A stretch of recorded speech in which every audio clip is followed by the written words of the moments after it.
Hey Dave, how you doing today?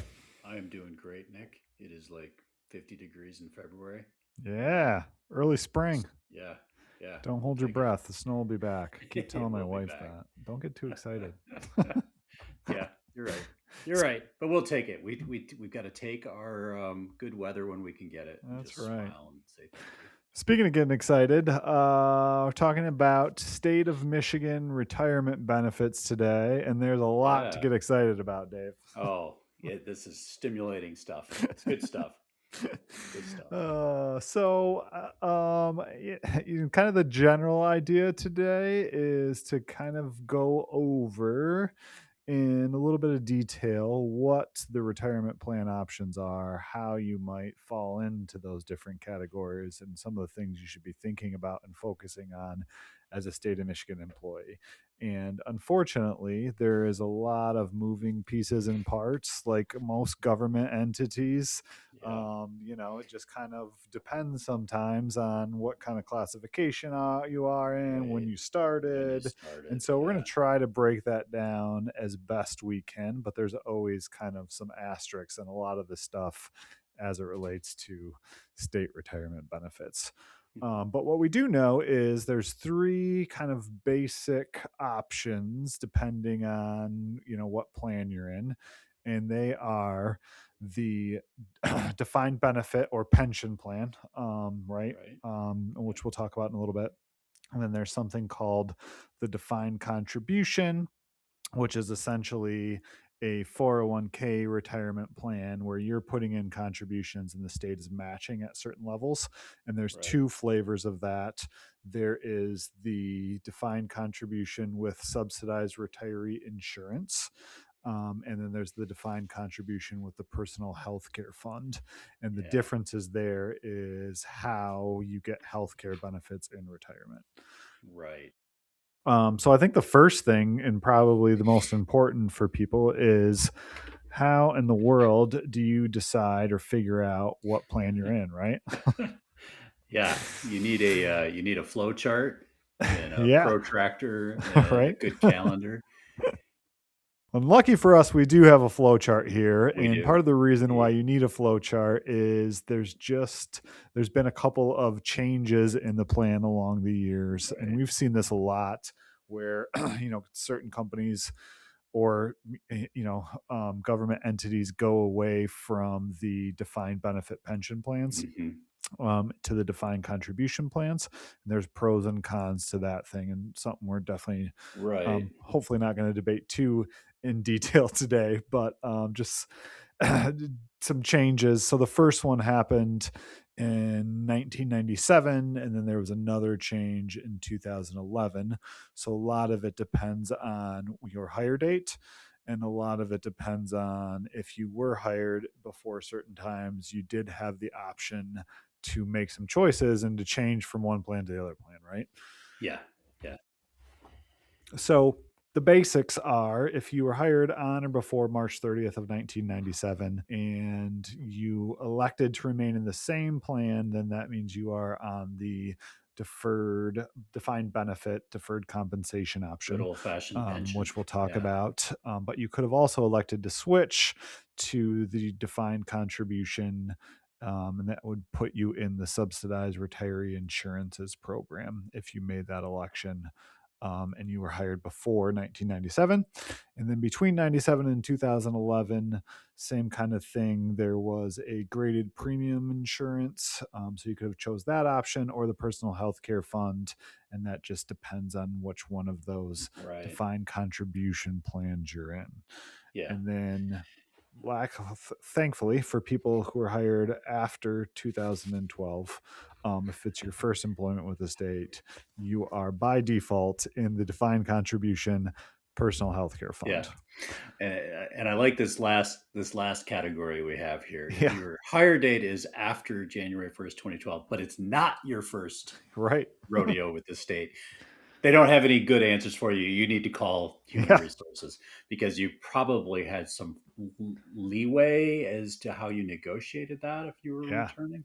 Yeah. Yeah, well, and depending on when you started, you might be in one of those older plans, and if you have Hmm. time credited to that. So, and I've seen like people that were, students at the state of Michigan, but Hmm. considered employees and got some, potential vesting credits from way back when and didn't even realize it. Like, there is some potential there if you, even if it was, part-time work, that you might be in one of these older plans, somehow, some way. So, So really, the first trick is figuring out which plan you are in mhm. based on your retirement date.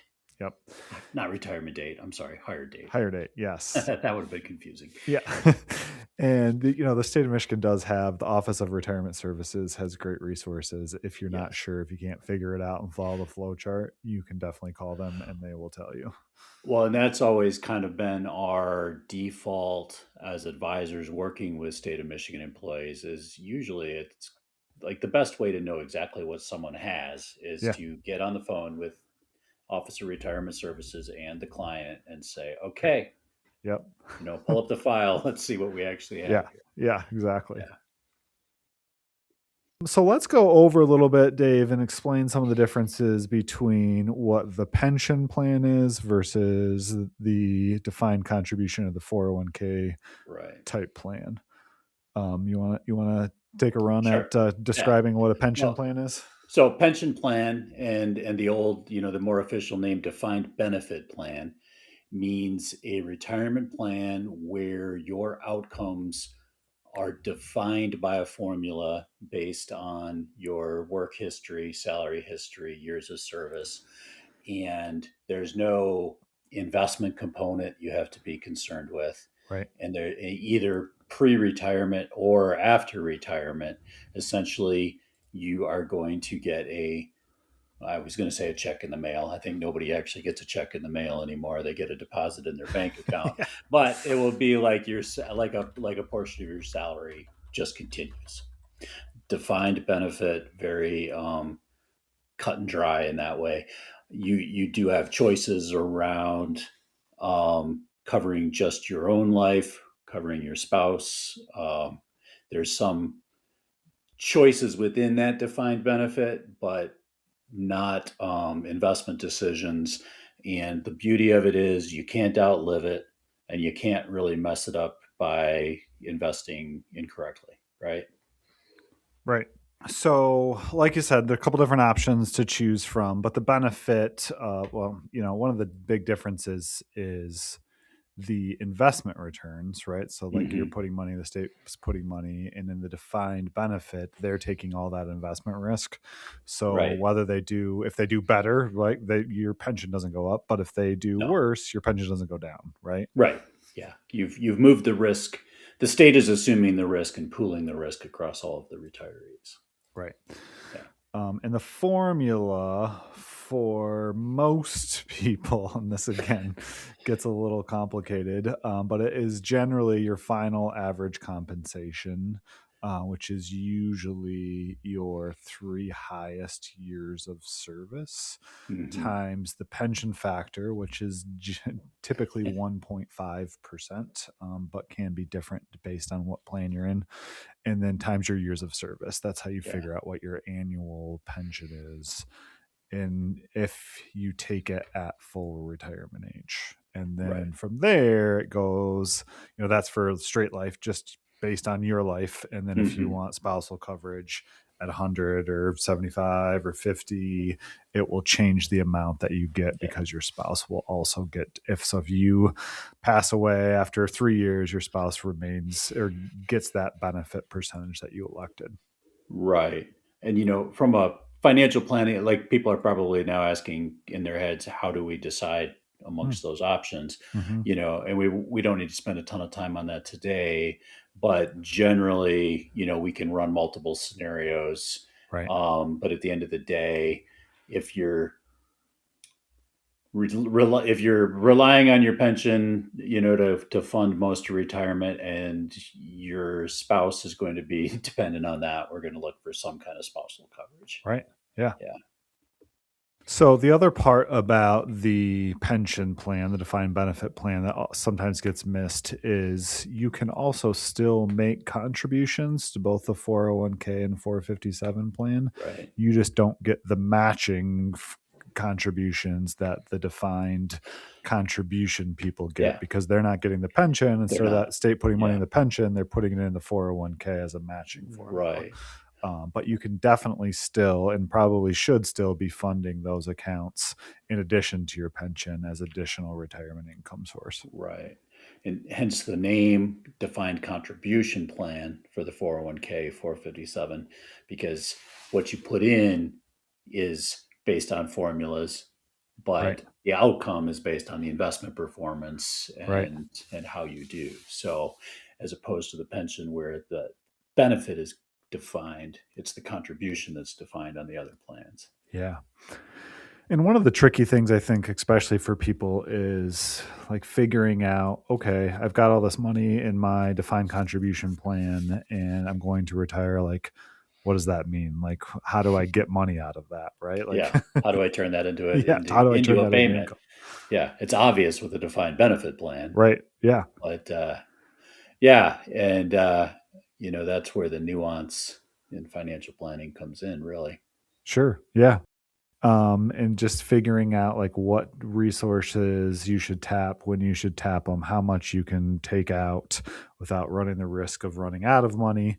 But in the simplest terms, a lot of people will figure out, once you do the math behind that, then again, you generally do a direct deposit to your bank account on a monthly basis from Usually, those plans into your checking account for spending money. So kind of like recreating your income is usually how people do that. I'm oversimplifying sure, the part of getting the money, like figuring that, like figuring out how much and where to take it from. But the easy part, once you figure that out, is setting right. up the bank links to automatically transfer a monthly amount to yourself. Well, and just keeping in mind too that one of the advantages of a defined contribution plan is that's all flexible. Right. Yep. You can vary that throughout your Right. retirement based on your needs. You can still take lump sums as needed. We've got clients that do it every which way. Right. A Yeah. typical scenario is a monthly payment from their retirement account that covers the bills, and then every once in a while, a lump sum to augment it, Sure. based on what's Yep. going on. So you don't have that flexibility with a pension. Yeah, that's a great point because you can then with your defined contribution plan, you can take out more and like until you hit social security age or until you start taking Hmm. social security, so you can kind of play this game of how much you take and how long you take it for, where with the defined benefit, they're going to basically outline like this is how much you get and it's going to show up in your account every month and it will be there forever, but it's not going to change other than Yeah, the 3% inflation that usually comes with those. right. So going back into the defined contribution. So if you are in the defined contribution retirement plan, there's two different options depending again on your on your hire date. You can either be in what they call the subsidized retiree insurance plan or the personal health care fund. And the Right. difference is with the subsidized retiree insurance, depending on how many years of service you have, the state is going to offer you health insurance after you retire. And they're going to pay for a portion of that based on how many Hmm. years of service you have, right? And so that Right. varies depending on your years of service, but they are essentially just like they do with your health insurance now, paying a portion of your health insurance costs in retirement. Where with a personal health care fund, instead of getting that insurance from the state subsidized, basically you're getting extra A money better put in match. from the Yeah. state Yeah. to your retirement account that you can then take out to cover those those retirement health insurance costs in retirement. Yeah. And so these were things that were negotiated at different points, Hmm. where when the state switched from pure defined benefit plans with with covered retirement health care, correct me if I Right. get any of this wrong, then they went to defined contribution but still paying the insurance cost. That's Yep. the defined contribution with subsidized health care. Yep. And then eventually they negotiated to say, we're not going to pay for your insurance premiums. Instead, we're going to put more money into your defined contribution plan. Yep, exactly. Yeah. So what that looks like from the match, which is how they do that. Right off the bat, the state of Michigan is going to give you 4%, whether you're in the subsidized retiree health insurance or the personal health care fund. And then they're going to give you 100% match up to 3%. And so what that means is if you put in 3%, the state of Michigan is going to put in 7% for a total of 10. And so that's how the subsidized retiree health insurance works. The only difference between that and the personal health care fund is instead of having that health insurance, you automatically are enrolled where you put in 2% and the state puts in 2% for the personal health care fund savings portion. So in that scenario, if you put in 5, the state will put in 9 for a total of 14%. Yeah. Did you Yeah. get all that? I did get all that. I did. I It's a hope our lot. listeners did. Yeah. I got it because I've also got it printed in front of me. Yeah, It is a lot, and we'll include this information in the show notes for too. sure. So Yeah. yeah, Yep. So that's kind of how the state puts their portion in, how you put your portion in, but then we have to decide where your contributions are going to go. And also there's the investing component of that too, right. right? And so the defined contribution plan for the match, all of those funds have to go into the 401k portion of it. And all of the state's corresponding match will also go into the 401k. But you get the option of doing a traditional pre-tax contribution, or you can also do the Roth 401k Yes, option. So there's some decisions to be made there as well. yes. And we just spent a good amount of time in a recent podcast Yeah. covering that for Michigan State. The same philosophy applies, Right. right? Mm-hmm. Trying to determine whether you're in a higher tax bracket during your working years or whether you're going to project to a higher tax bracket in retirement, with the idea that if you are in a lower tax bracket while you're working, you may be better off making your contribution to the Roth portion of the 401k, Right. pay tax on it now and not pay tax on it in Mm-hmm. retirement. So, Yep. One thing of note, because this trips up people sometimes, but if you make Roth contributions, you still get the match from the state, but that goes in right. pre-tax. The Yeah. state's unfortunately not going to pay your taxes for you. Yeah. And so there is that little nuance there as well, but just something to consider. And then to make things even more complicated, we have another plan option, which is the 457. You want to cover that one real quick, Dave? Oh, well, what to say about it? It's a separate plan from the 401k. It allows for, do they allow Roth contributions to the 457, the Yes. state Yep. now? Okay. So you have the same pre tax and post tax options there, same investment options. Hmm. So it used to be that there were some differences about how and when you could withdraw from the 457 versus the 401k. For Hmm. most people, it's not so much of an issue anymore. Right. Um, but does that still have the 50 I on the believe 457? so, but Yeah, we're going to have to fact check that and put it in the yeah, show notes for sure. yeah. Bottom line is, if you are likely to retire quite early, like Hmm.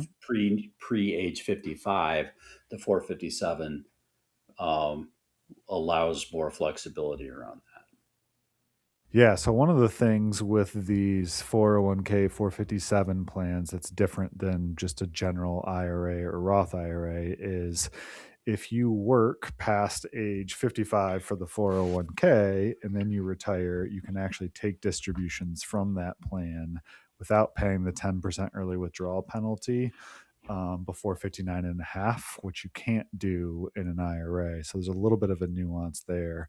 And like you said, Dave, we think that it's 50 on the 457, but we'll verify that. that. I should have looked. And It then the hasn't other been, thing it too hasn't come up is in so long. Yeah. the other thing too is the major where we see people use the 457 is if there's a contribution limit in the 401k where you can only contribute oh boy, is it 24.5 this year? 24.5. Yeah. It's 24.5 this year. Yep. So if you want to contribute from your own money, this doesn't have anything to do with the state match, but of your own, more than that contribution limit, you can't inside the 401k, but the 457 has a separate limit. So in theory, you could do almost $50,000 of contributions between the 401k and the 457, where if you just had a 401k plan, you could only do the 24.5. So that's the big benefit of those 457 plans is extra contributions if you need them. One other small note on the defined contribution options is there is what's called an in-plan conversion option. So if you have a bunch of pre-tax money, you can actually convert that to the Roth side of the ledger, if you will, which is something that, may or may not be of benefit to you. And there's a lot of math and stuff involved. And if you're interested in learning about when and why, that might be a good idea. We did do a Roth conversion podcast not too long ago. So we'll throw that in the show notes as well. I'm not going to go into a ton of detail there. Just know that that's an option, and it's not an option in a lot of plans. So it's kind of one of those cool state of Michigan things where you can do in-plan conversions where you move money from pre-tax to Roth. As far as investing goes, all of the investment choices are run through Voya, who is the 401k plan administrator. And so there's 20 or so different investment options, and we're not going to get into the specifics of that, but essentially you can put together your own investment portfolio, choose the funds that you want. You can choose one of the default target date retirement options. I know that there's even options where Voya will put together a portfolio for you and manage it. Those are all things that you can consider as a part of the plan. And there's reasons to do all three of those different things depending on where you're at and what makes the most sense for you. The other thing I'll throw in there too, and we've seen a little bit more of this lately, is there's something called a personal choice retirement account or a self-directed brokerage window where you can actually open up a brokerage account through Schwab that goes through your 401k plan. You can move money in there, and then you have access to all of the ETFs and mutual funds on Schwab's platform. So you get a lot more potential investment options. If that's something that's interesting to you, I would say proceed with caution because there's a lot of options and there's a lot of different risks. So you really have to either know what you're doing or be working with a financial advisor that can put together a portfolio for you and monitor it, do the due diligence, and rebalance it and all of that stuff. Yeah. That I think is one of the neat things that we're able to do for state of Michigan employees is essentially because we custody with Schwab, and that's who the state of Michigan brokerage window is through, is actually go in and manage those clients' 401k plans without any issues, just like we would do for a client that had money anywhere. Yeah. Which is kind of a nice feature. I think that's really cool because, as we know, for our non-state employee clients, a lot of times it's like, okay, well, we're going to put this portfolio for you in your 401k. It's not perfect. It's got some downsides to it. It's the best with what we have to work with. Right. We're always compromising based on the funds that are available in the plan. There's always some compromise there. They're usually expensive or there's missing asset classes. Yep. Yeah. So where with the state of Michigan 401k and 457, we can go in and put together our best ideas inside of your 401k. Right. So you don't have to wait until retirement to get the portfolio you want. You can actually get it now, which is super beneficial for a lot of people. Yeah. I guess we would be remiss if we didn't talk about vesting, because that's another big piece of this. And so the money that the state of Michigan is setting aside for you comes with some restrictions. Of course. Um, so you can't just show up on day one and the state of Michigan puts money in your account. You get to take it with you because you leave 90 days later, right? There's some Right. restrictions on that. And again, this goes back to depending on the type of plan that you're in. So in general, again, this is one of those where depending on your employee type and when you were hired has different rules and restrictions. But in general, vesting for the pension plan is typically 10 years of service for a full pension. But also that comes at age 60. So you have to be 60 with 10 years, or if you want to retire at age 55 with 30 years of service, you will be 100% vested in the pension type plan. Right. But as we said, depending on your employee class, there may be some different caveats. Yeah. Well, and note that your contributions are always 100% vested. Yes. Yep. So, So if you're putting money in, you always get that money that you put in out, even if you don't make it to the 10 years for the full pension type benefits. And then the for the defined contribution folks, it is a graded or a gradual vesting schedule, which means that again, 100% of your contributions are vested immediately. The employer portion is 50% after 2 years, 75% after 3 years. And if you've been there with 4 years of service, 100% of those state of Michigan contributions go with you when you leave employment with the state of Michigan.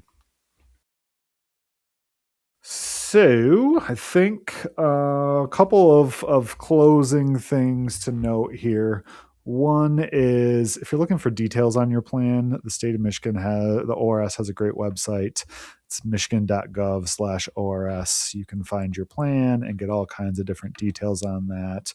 If you're in the pension plan, you can log in and get pension quotes of like, okay, how much would my pension be if I retire at X date with, and yeah, it will have your run final average scenarios. compensation estimates and all that good stuff in there. And so we've walked through that with quite a few clients of just getting some different ideas in our planning efforts. And then we've kind of alluded to it a couple times, but we keep talking about the different health insurance options in retirement. So we should probably explain that in a little bit more Yeah. detail for our listeners. So, So, I mean, the subsidized retiree insurance we kind of talked about a little bit, and this is both for people that are in the pension plan and also people that are in the defined contribution plan that elected the subsidized retiree insurance. And that is essentially, and we talked about it a little bit before, but the state has a plan. There's a couple different options, I believe, and mhm, depending on your years of service and what plan you're in, they will cover a certain percentage of those health insurance premiums for you. So it might right. be a 70-30 or a 80-20 or 60-40, where they're paying 60%, you're paying the other 40%. Yes. Which is a pretty good deal by Yeah. today's standards when it comes to retiree health Well, and the insurance. nice part of it is it's guaranteed coverage, right? So it's not like you have to Hmm. qualify or You don't have apply. to, You get the coverage, and it doesn't matter if a lot of people wait to retire until they're 65, where they're on Medicare. And so if you decide to retire at 60, you have that guaranteed health insurance. You don't have to go out and find health insurance. yeah, Pretty much what the costs are going to be. Obviously, they're going to change with inflation and things like that, but you know what percentage the state's going to cover versus what you're going to cover, and you know it's going to be in place. And then once you do hit Medicare, it changes because Medicare becomes your primary. And this kind of is the Medigap, Medicare Advantage kind of supplement where whatever Medicare doesn't cover, your state was retiree health insurance plan will cover those items. yeah. It's a pretty good system overall. Yeah. Yeah. Yep. Yeah. So the tricky part then is if you are in the personal health care fund, how exactly does that work, right? Right. Well, you're responsible then for finding your coverage, Mhm. and paying for that coverage is all going to be your job, um, with the idea that those souped up contributions that the state was putting into your 401k plan all along is meant to offset some of that expense. Right, exactly. So the idea being you've put more than what you needed for general living expenses and included the healthcare, and Mm-hmm. it doesn't have it's not like it's pooled where you have to take it out of a certain account. It's all kind of one Yeah. account at that point. And you really, depending on when you retire, there's a couple different options, right? Similar to what we had talked about before. But if you're 65 and you're on Medicare, then that extra money that you Yeah. have can go to cover either your Medigap or Medicare Advantage plan.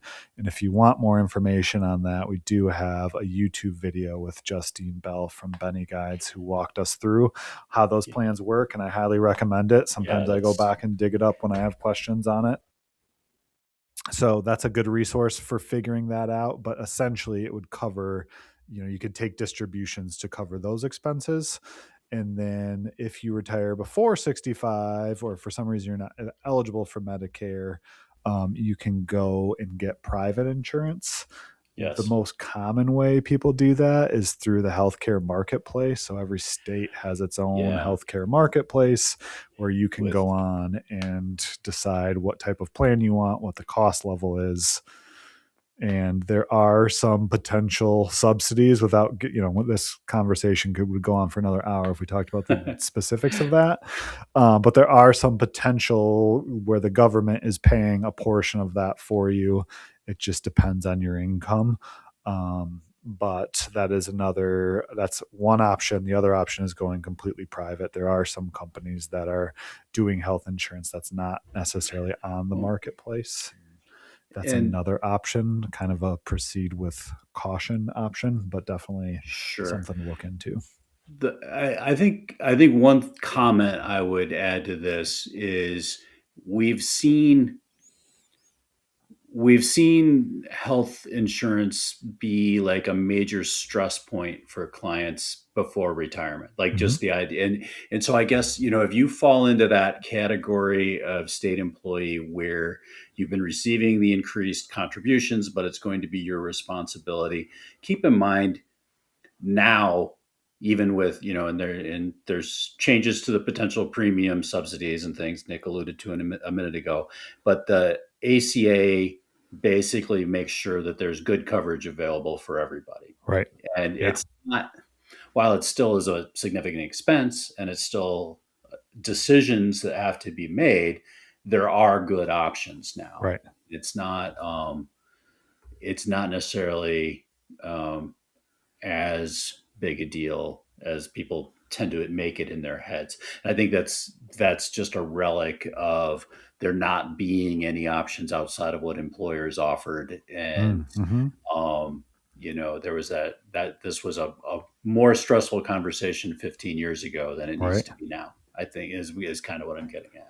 For So sure. I think like the biggest change to that to your point was the guaranteed guaranteed insurability insurability where for sure. you don't Yeah. have like the pre-existing conditions Yeah. where like if you're just going out into the world of insurance and trying to get a insurance policy, Yeah. what they used to do is look at your health, and if it wasn't what they wanted Well, it to be, they wouldn't cover you. and if there was any, like if we were 20 years ago, if we were talking to somebody that wanted to retire early and were going to have to find their own health care, we had to make sure they were insurable Right. before we talked about whether they could retire before Medicare. Yeah. So, that's no longer the Hmm. big problem that it used to be. Yeah, So, for sure. don't if you're in that situation as a state of Michigan employee, don't overinflate that part of it in your mind. Get Right. some real numbers, but Yeah, it's not the be all and end all. for sure. That's a great point. Um, so yeah, that's kind of our rundown of state of Michigan retirement benefits. There's a lot there, a lot of decisions and things that you have to kind of put together when you're thinking about retirement.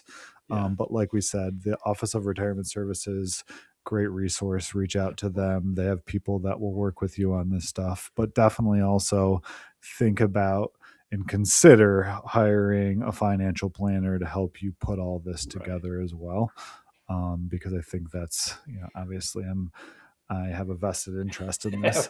We have our But biases there's for just so sure, many but decisions, and a yeah, lot of times people look at all this and say that's just decision I might overload. as I'm well just just doing work that. until I'm 100, so I don't have to think. Yeah, right. Yeah. Yep. And just to close the loop on our question on the 457 plans, I did look it up, and there is no 10% early retirement penalty at any age now on Oh, 457s. And that's kind of why we hesitated there, is that's changed a little bit over our careers.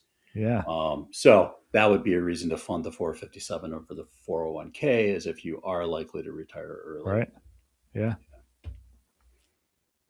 Cool. Well, Yeah. Dave, as always, it's been a pleasure. Until next time. Yep. Fun stuff. Thank you for joining us for another chat about your retirement and finances. Please hit that subscribe button. You can also contact us at srbadvisors.com or email us at info@srbadvisors.com. See you next time on Kitchen Table Finance.